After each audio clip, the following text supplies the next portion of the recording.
lagi po nating bantayan ang ating mga anak. Sa Biñan sa Laguna, isang batang babaeng edad 8 ang natagpuang patay sa isang sapa at posible pa raw nagginahasa. Mula sa Biñan, nakatutukoy si Susan Enriquez. San? Mel, katarungan ang hiling ng isang pamilya sa Barangay Tubingan, Liñan, Laguna matapos ang umano ay panggagahasa at pagpatay sa isang 8 taong gulang na batang babae. Narito po ang report. Linggo ng umaga, nagtaka ang ina ng biktimang si April Erispe na hindi pa siya kinukulit ng kanyang bunsong anak. Yung bata na po na yan, pag umaga, ginigising po ako niyan. Sabi, Mama, pwedeng pambiling pandesal. Pero yung linggo po na yun, hindi po ako ginising ng anak ko. Alas 6 daw ng umaga nang lumabas ang anak para maglaro sa labas. Pero umusad ang oras. Nag-alala na ang pamilya na hindi pa umuwi ng bahay ang anak.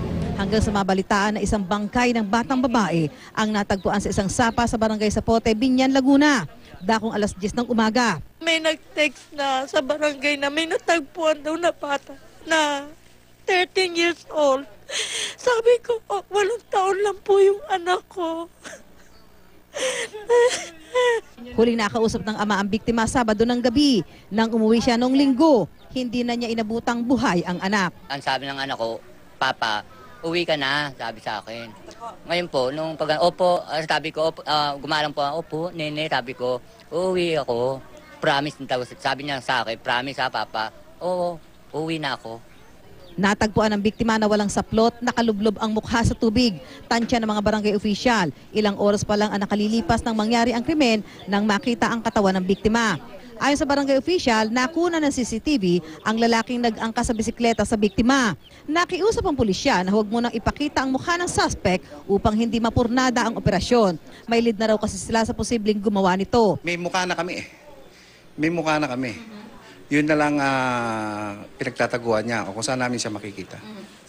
Nangako ang pulisya na gagawin ng lahat para makuha ang suspect kasabay ng paalala sa mga magulang. At yung mga magulang po, ang inyong mga anak, lagi po ninyo babantayan lagi. Una-una, ang pagtulong, ang pag-aalaga, manggagaling sa pamilya. Umaasa ang pamilya ng biktima na madadakip sa lalong madaling panahon ng suspect, lalo pa at hawak na ng pulisya ang kuha ng CCTV kung saan makikita naman ang mukha ng suspect. Mel? Maraming salamat sa iyo, Susan Enriquez.